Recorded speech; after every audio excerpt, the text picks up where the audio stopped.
on a un livre qu'on vous encourage à lire, mais pas du tout obligé pour le fonctionnement de la classe, mais c'est ce livre qui s'appelle La raison est pour Dieu, un livre qui traite de plusieurs sujets différents qui peuvent ressortir dans un contexte d'évangélisation. Donc lorsqu'on partage la foi, des questions ou des objections principales qui sont données à la foi chrétienne, et donc le livre s'appelle La raison est pour Dieu, et on utilise ça un peu comme un fil conducteur pour les thèmes.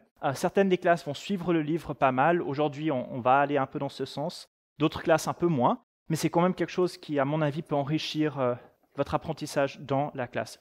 L'autre chose, si c'est un sujet que vous voulez creuser un peu plus par la suite, donc le sujet d'aujourd'hui qui est un Dieu d'amour n'enverrait personne en enfer, je recommande de lire le chapitre 5, donc de La raison pour Dieu, de Timothy Keller. Un autre livre qui est, je crois, assez riche et assez utile, c'est celui qui s'appelle Le problème de la souffrance, de l'auteur, un philosophe anglais qui s'appelle C.S. Lewis.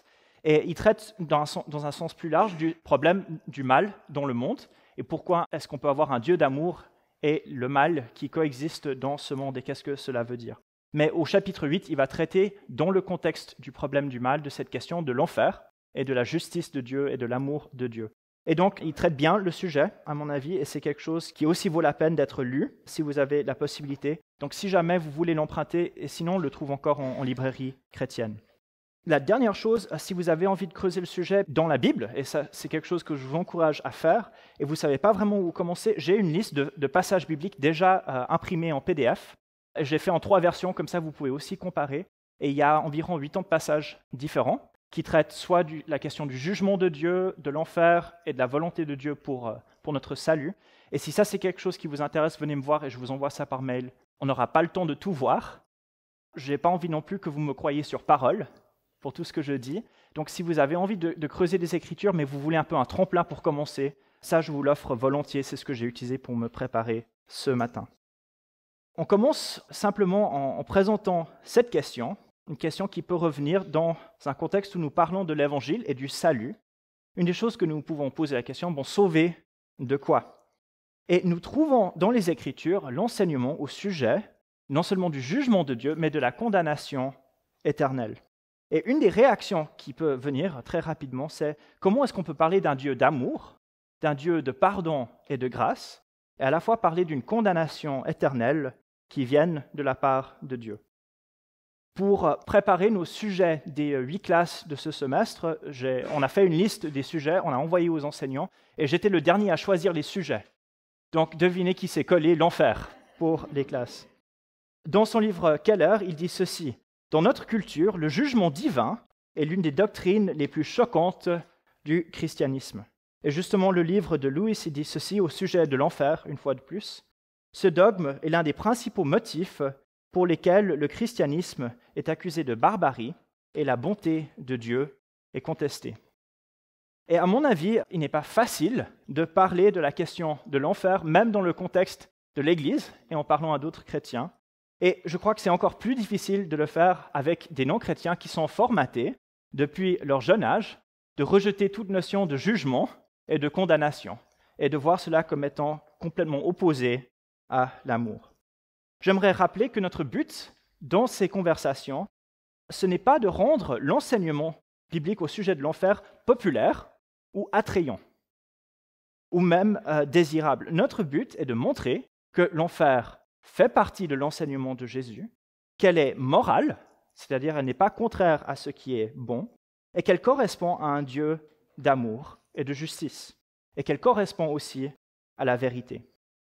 Donc mon but, ce ne sera pas à la fin qu'on sorte en disant « ouais, l'enfer c'est super », d'accord, mais plutôt que nous nous rendions compte de ce que la Bible enseigne à ce sujet, et que nous ayons une fois de plus quelques pistes pour parler de ce sujet avec nos amis non-croyants. La question donc qui est donnée, si Dieu est amour, comment peut-il envoyer les gens en enfer? Brady, dans une de ses études, nous a invités à corriger le tir, ça fait des années, mais il a dit, puisque Dieu aime les humains, comment peut-il envoyer ces gens en enfer? Et j'aimerais qu'on regarde un peu cette distinction. Pour nous, la question commence avec cette réalité que Dieu est amour et que Dieu désire que nous ayons la vie éternelle avec lui.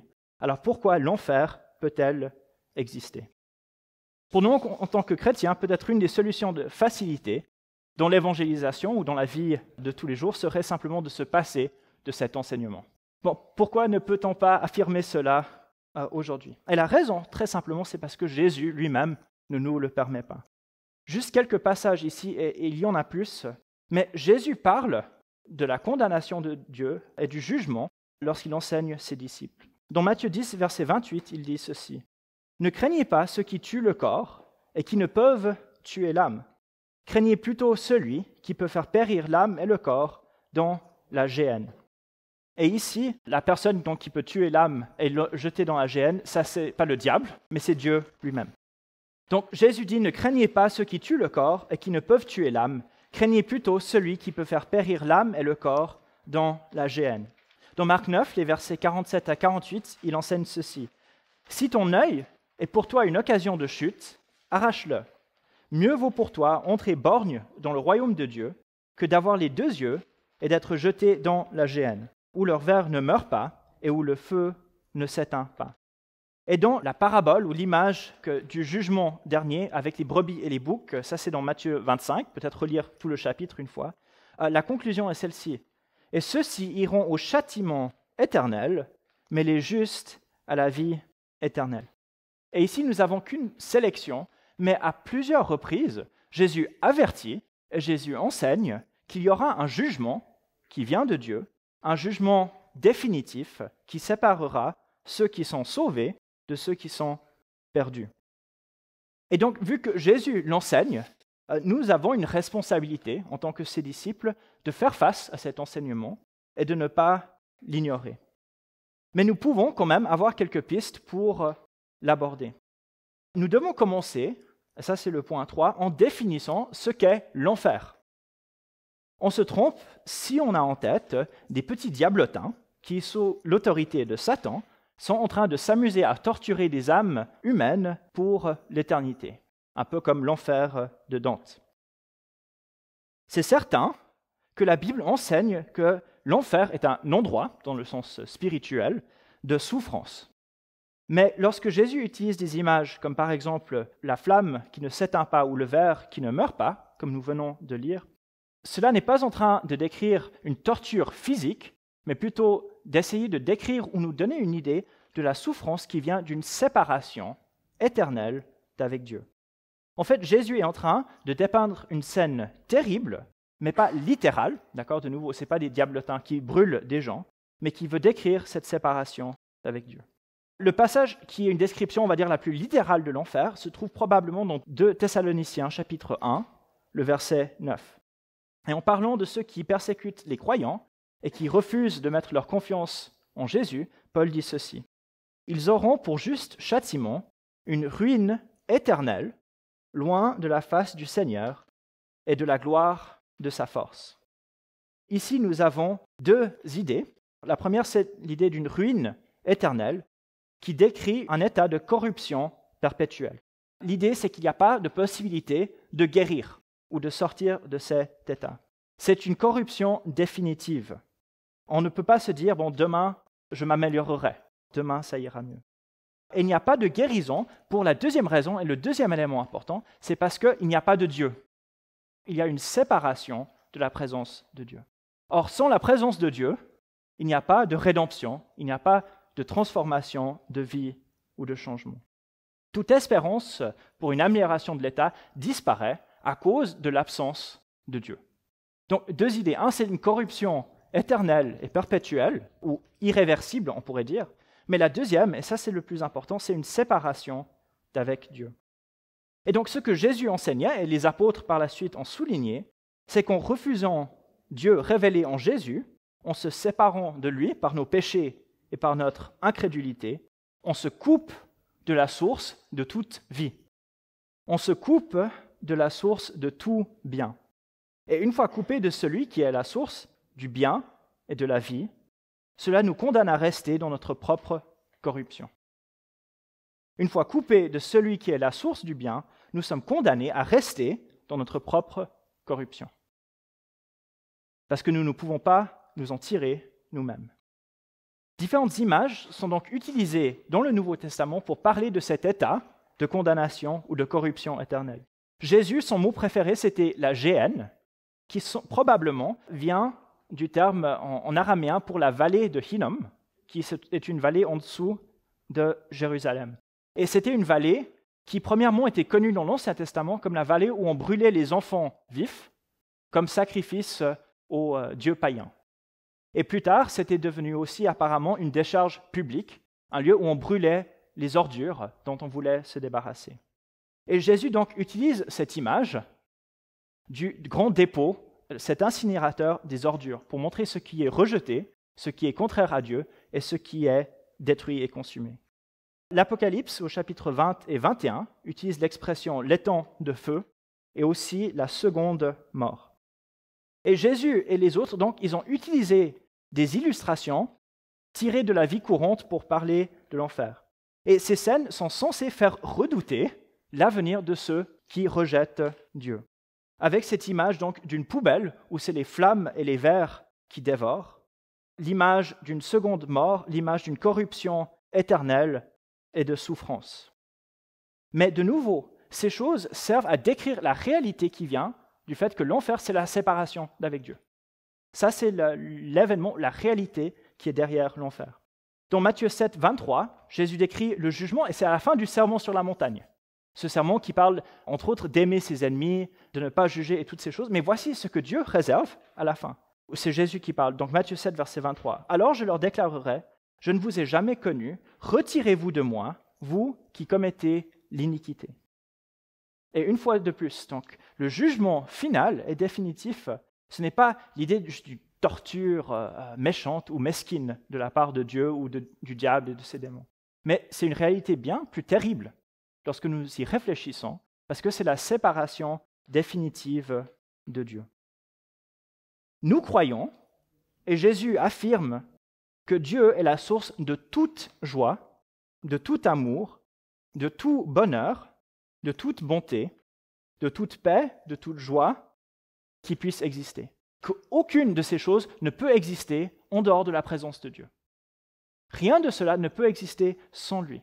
Et donc, si on est coupé de Dieu, impossible de vivre avec amour, d'avoir de la joie, de la paix, du bonheur et ces autres choses. Il ne reste plus que le malheur de notre propre existence, loin de Dieu. Il serait bien, lorsque nous parlons avec nos amis non-croyants du jugement et de l'enfer, de souligner cette réalité-là. Que si on rejette Dieu, cela a des conséquences.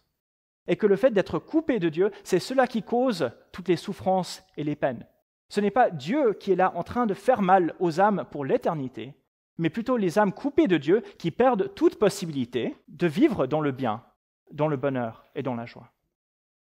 Si on se coupe du bien, on ne peut pas attendre le bien. Et donc cela nous amène à une autre piste de discussion, parce que les gens ne vont peut-être pas l'accepter, mais il faut au moins montrer que la Bible parle de ça, que l'enfer est si terrible, non pas parce que Dieu est en train de nous faire mal, ou le diable ou autre chose, mais parce qu'on est coupé de Dieu. Et tout ce qui est bon vient de lui. Mais alors pourquoi l'enfer existe-t-il? On pourrait dire, bon, Dieu est tout-puissant, Dieu est tout bon, il pourrait empêcher cette réalité.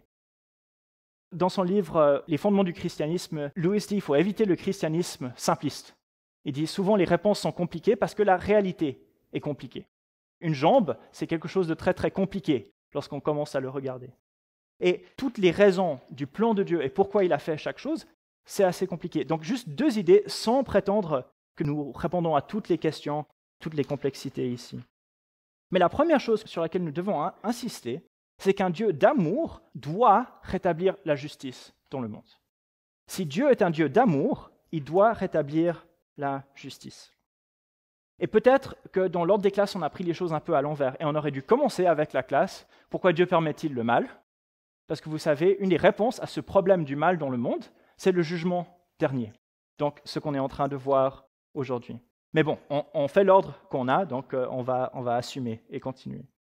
Vous savez, une des grandes questions de la vie que tout le monde va se poser, et qui est beaucoup plus difficile que la question de l'enfer, c'est la question de l'injustice qui n'est pas punie dans cette vie. Cela, ça gêne les gens beaucoup plus que l'enfer.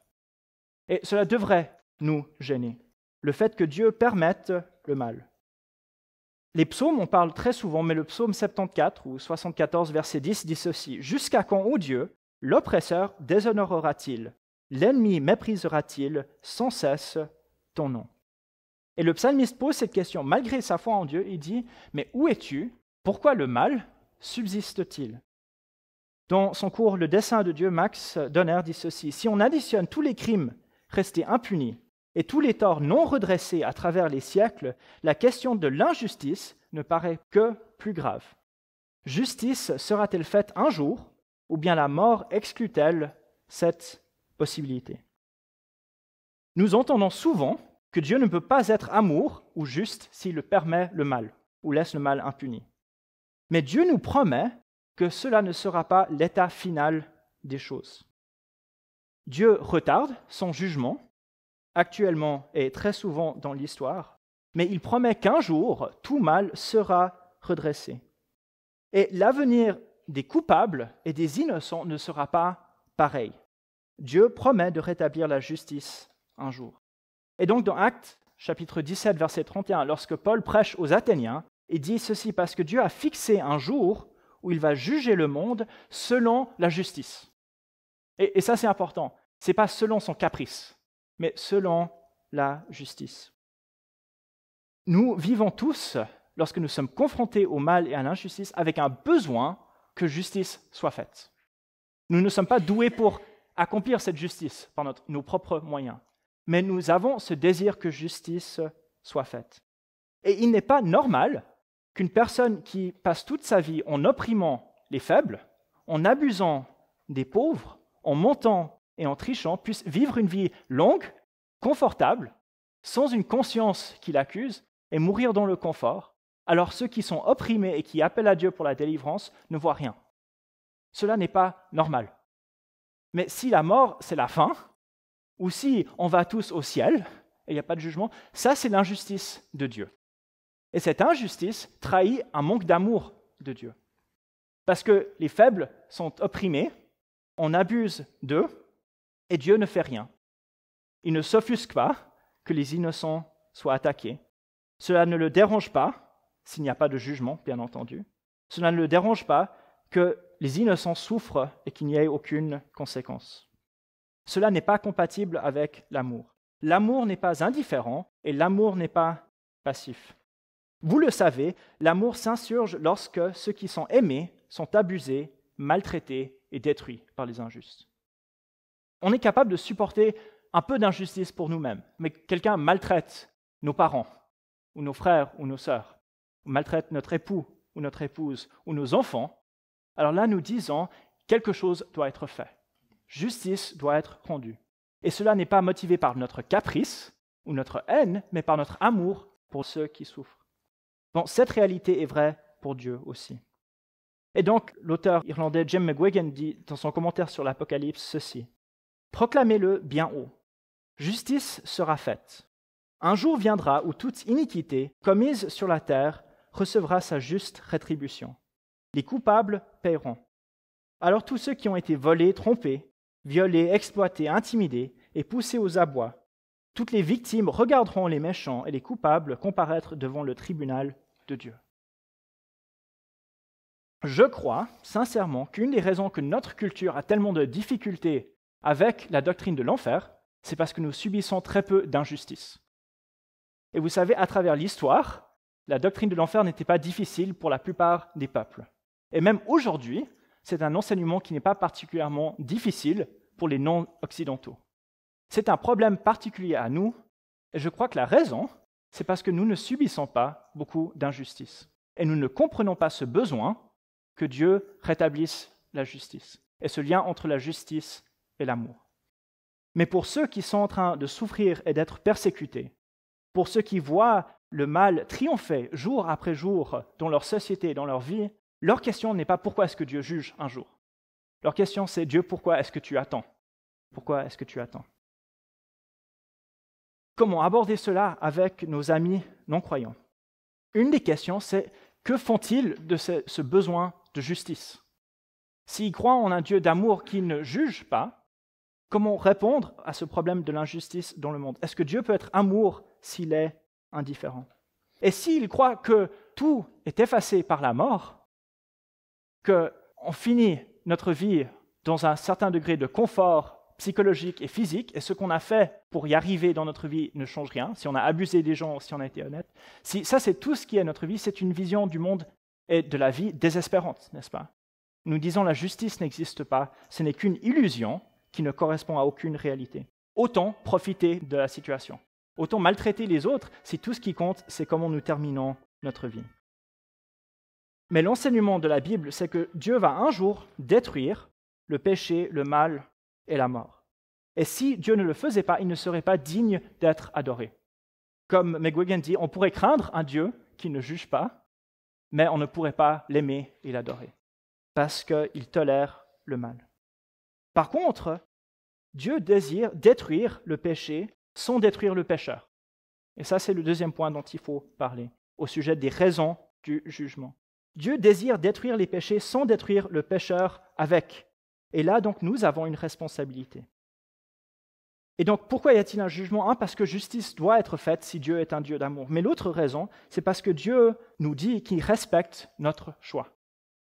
Dieu nous a donné dignité et liberté afin que nous puissions vivre dans une relation d'amour et personnelle avec lui.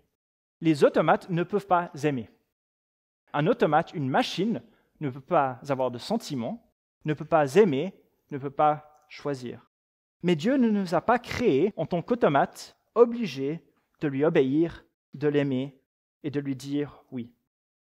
Pour rappel, l'enfer, c'est la séparation de la présence de Dieu. Et cette séparation n'est pas voulue par Dieu, elle est voulue par ceux qui sont condamnés, ceux qui ne désirent pas être dans la présence de Dieu. Et ça, c'est les Écritures qui l'enseignent. Dans Jean 3, versets 19 et 20, en parlant d'un jugement présent, mais qui a des implications plus larges, il dit ceci: « Et voici le jugement. La lumière est venue dans le monde, et les hommes ont aimé les ténèbres plus que la lumière, parce que leurs œuvres étaient mauvaises.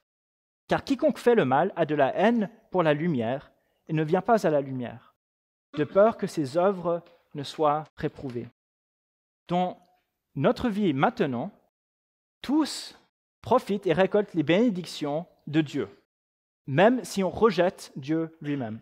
Dieu fait que le soleil se lève sur tous, que la pluie tombe, que nous ayons les bénédictions de la joie, de la famille, de l'abondance, souvent dans la vie, que nous puissions faire l'expérience de la compassion et de l'amour profond.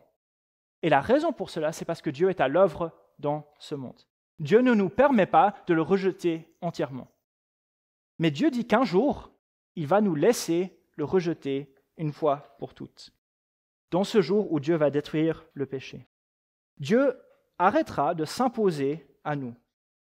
Il ne dira plus « je reste dans ta vie même si tu ne m'aimes pas ». Il nous dira « vous ne vouliez pas de moi dans votre vie, d'accord, je me retire de vous, je n'interviendrai plus dans votre éternité, vous vivrez sans moi ». Sauf que vivre sans Dieu, ce n'est pas vraiment vivre. Et donc nous avons ces mots de corruption et de damnation qui décrivent cette existence ou quasi non-existence de souffrance séparée de Dieu. Un des caractéristiques donc de Dieu est son amour, mais un des aspects de l'amour, c'est de permettre à l'autre de choisir et d'aimer en retour. C'est le respect qu'a Dieu pour nous et pour nos décisions. Et le désir du cœur de Dieu, c'est que nous l'aimions et que nous lui disions oui. Jésus s'est donné entièrement à nous pour que nous puissions dire oui à Dieu. Mais si nous disons non, si nous le rejetons, Dieu ne va pas commettre un viol spirituel. Il ne va pas nous forcer à l'accepter. Un jour, à force de dire « Dieu, je ne veux pas de toi », Dieu dira « Je respecte ta décision, retire-toi de moi ». On ne peut pas dire en même temps « Dieu, je ne veux pas de toi » et « Dieu, pourquoi t'es-tu séparé de moi ?» Ces choses sont incompatibles. Et donc Dieu nous invite maintenant à examiner ce que c'est de vivre avec lui maintenant en vue de l'éternité. Parce que Dieu ne désire pas que nous soyons séparés de lui. Dans Romains 1, verset 28, nous lisons ceci, au sujet du jugement de Dieu. Comme ils n'ont pas jugé bon d'avoir la connaissance de Dieu, Dieu les a livrés à une mentalité réprouvée. Là, le jugement de Dieu est décrit comme Dieu qui dit « Faites comme vous voulez.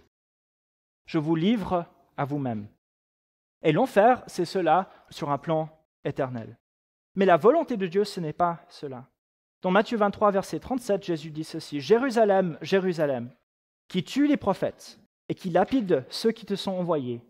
Combien de fois ai-je voulu rassembler tes enfants, comme une poule rassemble ses poussins sous ses ailes, et vous ne l'avez pas voulu. » Un des enseignements choquants de la Bible est que nous pouvons haïr Dieu et choisir le mal. Cela devrait nous choquer. L'autre enseignement choquant de la Bible, c'est que Dieu va nous permettre de le faire. Il ne va pas nous forcer à faire autrement. Mais si nous sommes séparés de Dieu, une fois de plus, si Dieu dit « je vais respecter votre choix », nous nous retrouvons sans issue possible, parce que nous ne pouvons pas nous transformer nous-mêmes. Et nous nous retrouverons donc coupés de la joie, de l'espérance, de l'amour et du bonheur. Et il ne restera que notre égoïsme et notre misère.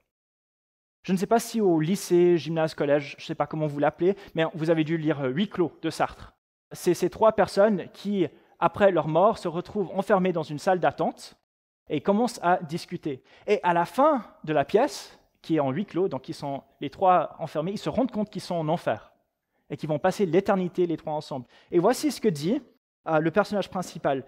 « Tous ces regards qui me mangent, ah, vous n'êtes que deux, je vous croyais beaucoup plus nombreuses.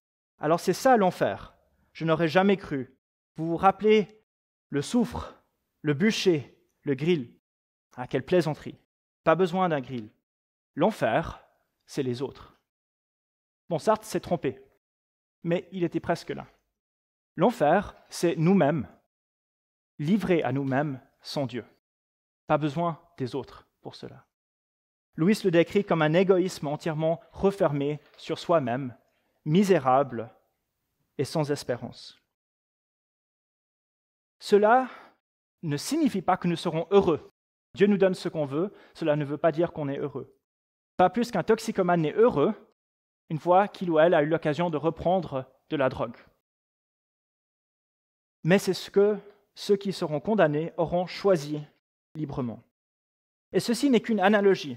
Mais si vous passez un peu de temps en maison de retraite ou en visitant les personnes âgées, vous savez qu'il y a des gens qui sont pleins de joie et qu'il y en a d'autres qui sont pleins d'amertume. Et il existe des personnes qui sont très âgées et qui vivent dans la solitude et dans la misère parce qu'ils sont en conflit et ils refusent de pardonner aux membres de leur famille.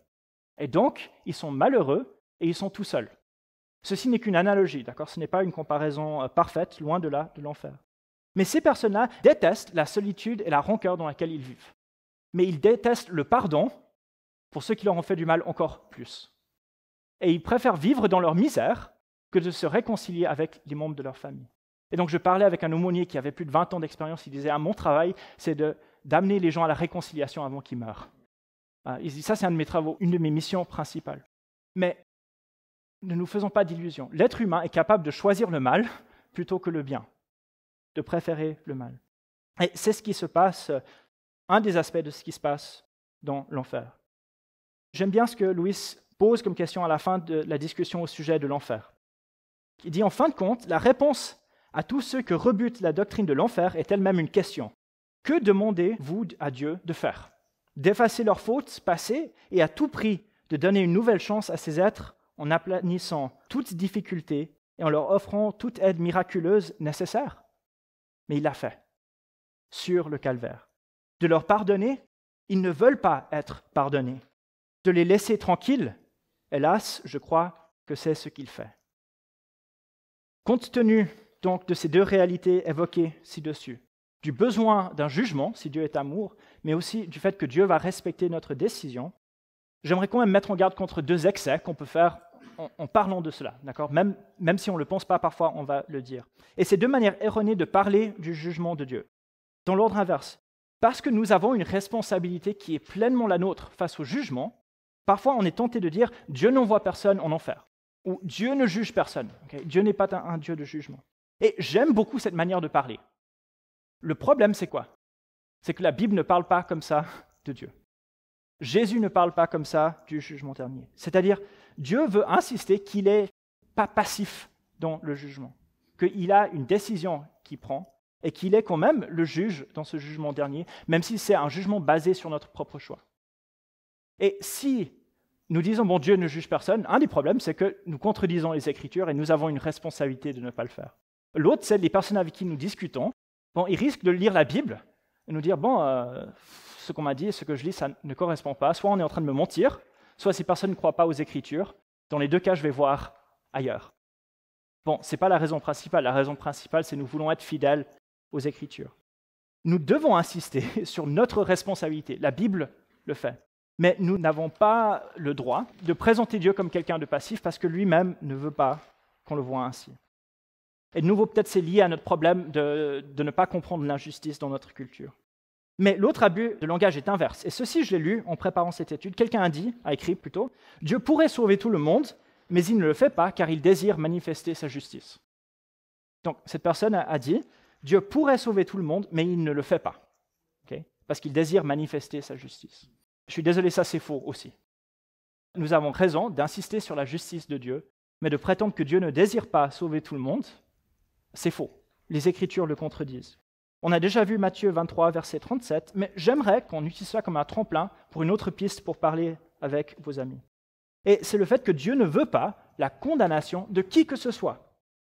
Il a tout fait d'ailleurs pour l'éviter. Ça, c'est le point 5. La volonté de Dieu pour nous, et là je parle nous au sens large de l'humanité, c'est que l'enfer existe, mais Dieu ne souhaite pas que nous y allions. C'est une réalité tragique, mais c'est parce que c'est une réalité qu'il en parle, pas parce qu'il le désire. Dieu veut nous empêcher à tout prix d'aller en enfer. Et nous pouvons partager ces enseignements avec les gens. Bon, Jean 3,16, peut-être qu'ils l'ont même entendu, mais nous lisons ceci. « Car Dieu a tant aimé le monde qu'il a donné son Fils unique, afin que quiconque croit en lui ne périsse pas, mais qu'il ait la vie éternelle. » Le monde, c'est tout le monde. D'accord ? Tout le monde. Dieu aime tellement le monde, veut tellement sauver les êtres humains de la condamnation et de la mort qu'il a donné son propre Fils par amour. Vous voulez savoir à quel point Dieu nous aime et ne désire pas notre jugement? Regardez le prix qu'il a payé pour que nous ne soyons pas séparés de lui. 1 Timothée chapitre 2, les versets 3 et 4. « Voilà ce qui est bon et agréable devant Dieu notre Sauveur, lui qui désire que tous les hommes soient sauvés et parviennent à la connaissance de la vérité. » Ézéchiel 33, verset 11. Dieu dit à Israël, « Dis-leur, je suis vivant, dit le Seigneur, l'Éternel. Ce que je désire, ce n'est pas que le méchant meure, c'est qu'il change de conduite et qu'il vive. Revenez, revenez de votre mauvaise voie. Et pourquoi mourriez-vous, maison d'Israël » De Pierre, chapitre 3, verset 9, qui dit « Le Seigneur ne retarde pas sa promesse de jugement ici, comme quelques-uns le pensent, mais il use de patience envers vous. Il ne veut pas qu'aucun périsse, mais que tous arrivent à la repentance. » Pierre est en train de dire à l'Église persécutée jusqu'à la mort que la raison que Dieu ne les sauve pas de la persécution, c'est qu'il veut sauver leurs persécuteurs. Dieu est prêt à nous laisser souffrir et même mourir pour sauver les injustes. Ce qu'il a fait de son Fils, il est prêt à le faire de son assemblée aussi. Voilà l'amour de Dieu.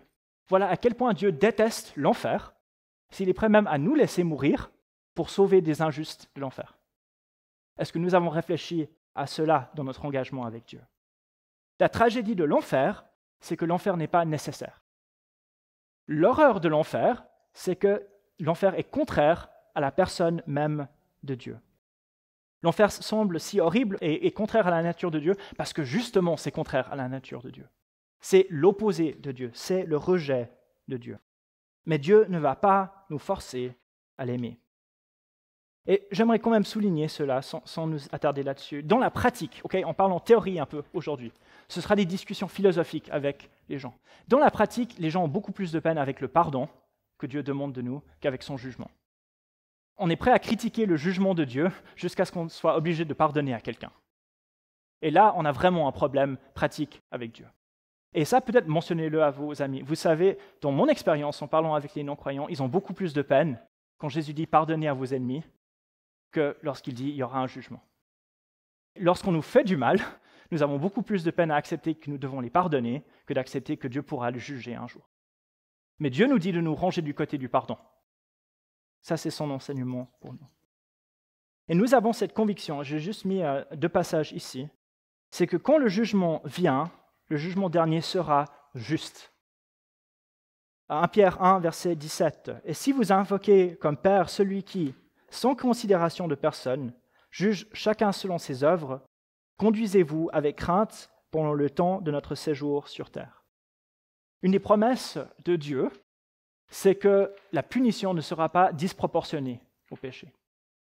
Qu'il ne va pas s'emporter comme un juge ou une émeute humaine, mais plutôt qu'il rendra tout selon la justice. Et lorsque nous serons face à Dieu, nous pourrons affirmer, et tous pourront affirmer, pas juste les chrétiens, que Dieu est juste. Une des raisons que nous savons cela, c'est que Dieu dit qu'il va juger à travers Jésus-Christ. Jésus, mort et ressuscité, est à la droite du Père. Jean 5, verset 22. « De plus, le Père ne juge personne, mais il a remis tout jugement au Fils. » C'est-à-dire le jugement divin va s'effectuer par Jésus. Et si nous aimons Jésus et si nous lui faisons confiance, bon, c'est une bonne nouvelle de savoir que c'est lui le juge. Mais en même temps, ne sous-estimons pas la gravité du péché et notre capacité à rejeter la lumière. Mais nous savons, et nous pouvons le dire, que, en tout cas les Écritures nous disent, il n'y aura aucun jugement injuste de la part de Dieu. Ça, c'est une promesse. Un point, l'avant-dernier point avant de terminer. Keller parle de ceci, c'est parfois cette idée donc, que la doctrine biblique de l'enfer est source d'oppression et d'injustice. C'est-à-dire, c'est plus ou moins ceci. Si nous croyons à l'enfer, alors nous divisons dans notre tête le monde en deux. D'accord ? Les gentils qui vont au ciel et les méchants qui vont en enfer. Par conséquent, les gentils ont raison d'opprimer les méchants pour toutes sortes de raisons. Peut-être que les méchants vont amener d'autres en enfer avec eux. Peut-être que les méchants vont faire du mal aux gens ici, et donc il faut amener la justice nous-mêmes. 3 corrections à dire. La première, c'est qu'il n'y a pas de gentils. Si nous n'avons pas compris ça, bon, de toute façon, faites-le, mais faites la lecture du Nouveau Testament en un an avec Esteban. Commencez aujourd'hui. L'évangile, c'est qu'il n'y a pas de gentils, mais que nous méritons, ceux qui ont choisi le péché, méritent la condamnation, mais que nous avons reçu gratuitement la grâce de Dieu.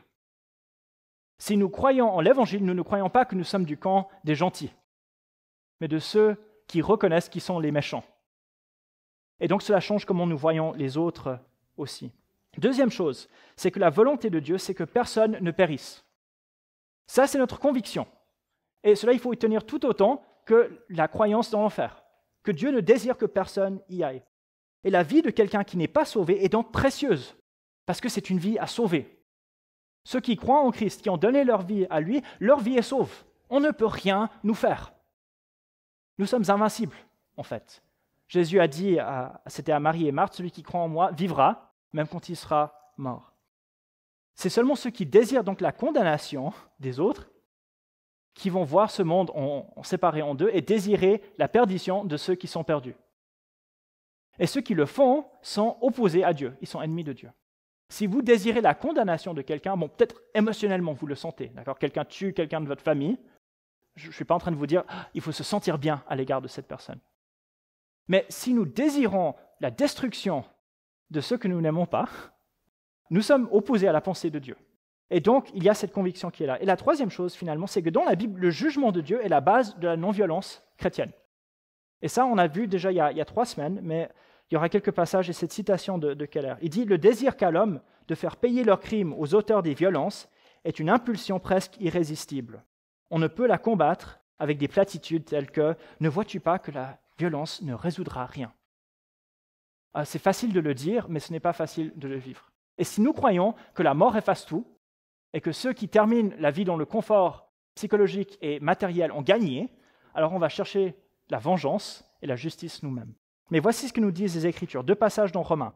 Romains 14, verset 10. « Mais toi, pourquoi juges-tu ton frère ? Ou toi, pourquoi méprises-tu ton frère ? Nous comparaîtrons tous devant le tribunal de Dieu. » 1. Ne sois pas le juge, parce que nous avons un juge devant qui nous allons comparaître. Et si nous sommes impitoyables, nous ne pouvons pas attendre la pitié de Dieu. Mais l'autre, c'est Romains 12, versets 17 à 19. « Ne rendez à personne le mal pour le mal, recherchez ce qui est bien devant tous les hommes. S'il est possible, autant que cela dépend de vous, soyez en paix avec tous les hommes. Ne vous vengez pas vous-même, bien-aimés, mais laissez agir la colère, car il est écrit « À moi la vengeance, c'est moi qui rétribuerai, dit le Seigneur. » Une des raisons, vous savez, que le christianisme est rejeté et même haï dans le monde, peut-être pas dans notre culture, c'est parce qu'il prône la non-vengeance et la non-violence. Et les gens désirent que justice soit faite maintenant de nos propres mains. Et la Bible dit non, laissez Dieu agir. Le fait que Dieu va juger un jour nous libère de cette responsabilité de prendre les choses entre nos propres mains. Et donc, une des bases fondamentales de l'amour pour les ennemis et de chercher le bien, c'est la conviction que Dieu s'occupera de la justice. Ça, c'est très différent de l'idée que si nous croyons dans un jugement de Dieu, nous allons faire du mal aux autres. Vous avez été très patient, juste une petite exhortation pour la fin. Et ceci n'est pas confortable à dire, et encore moins à faire. Mais nous devons parfois, et surtout lorsque ces conversations sortent, mais confronter les gens à la réalité de leur propre mort et de leur propre culpabilité. De dire, vous savez, un jour nous allons mourir. Et il y a quelque chose ou rien qui nous attend derrière. Mais cela vaut la peine d'y réfléchir et de s'y préparer. De faire face à la réalité de notre mort et de faire face à la réalité de notre culpabilité. Vous savez, le péché, ce n'est pas juste un problème dans votre vie. Vous savez la lutte avec le péché et la corruption qui peut exister dans nos propres cœurs, même maintenant. Ne pensez pas que c'est seulement vous qui êtes affectés par cela. Si nous ne faisons pas face à notre mortalité et à notre culpabilité, nous vivons des vies pleines d'illusions. Il y a déjà des siècles maintenant, mais Pascal a écrit dans Les Pensées, « Rien n'est si important à l'homme que son état. Rien ne lui est si redoutable que l'éternité. Et ainsi qu'il se trouve des hommes indifférents à la perte de leur être et au péril d'une éternité de misère, cela n'est pas naturel. » Et donc, une partie de l'évangélisation, ce n'est pas juste d'expliquer l'enfer et de calmer un peu le jeu, mais c'est de secouer les gens, parfois. Nous avons un problème avec le péché et le mal dans notre vie. Et nous allons mourir. Et nous ne faisons pas cela beaucoup, d'accord? Mais dans les Écritures, nous trouvons déjà cet enseignement, Hébreux 9, 27. Il est réservé aux hommes de mourir une seule fois, après quoi vient le jugement. Et en vue de cette réalité, voici ce que Paul faisait à Athènes. Actes 17, versets 30 à 31. Dieu, sans tenir compte, ça c'est sa prédication, sans tenir compte des temps d'ignorance, annonce maintenant à tous les hommes, en tout lieu, qu'ils aient à se repentir. Parce qu'il a fixé un jour où il va juger le monde selon la justice, par un homme qu'il a désigné, et il en a donné à tous une preuve digne de foi en le ressuscitant d'entre les morts. Bon, quelle conclusion à une prédication évangélique, n'est-ce pas? Il dit, il y a un jugement qui vient, et il vous appelle à la repentance. Dans Acte 2, verset 40, ça c'est Pierre qui prêche. À la fin de cette prédication, on connaît Acte 2, 38, « Repentez-vous, soyez baptisés pour le pardon des péchés, vous recevrez le don du Saint-Esprit. » Mais voici sa conclusion résumée, d'accord? Par beaucoup d'autres paroles, il rend des témoignages et les exhortait en disant « Sauvez-vous de cette génération perverse. » Une partie de l'évangélisation, c'est d'appeler les gens à une prise de conscience et à se sauver. Il y a une falaise et les gens sont en train de marcher à côté et nous disant « Reviens ». Pas en étant meilleurs que les autres, pas en vous sauvant par vous-même, mais en acceptant ce que Dieu a fait pour nous en Christ. Nous pouvons dire cela, et ça c'est ma conclusion. Dans toute humilité, nous pouvons dire à nos amis, je crois que nos choix dans cette vie ont des conséquences éternelles. Et je désire être avec toi pour l'éternité. Pourquoi ne pas au moins lire les évangiles? Pourquoi ne pas au moins prier à Dieu à ce sujet? Et je veux bien le faire avec toi, car je t'aime et Dieu t'aime encore plus.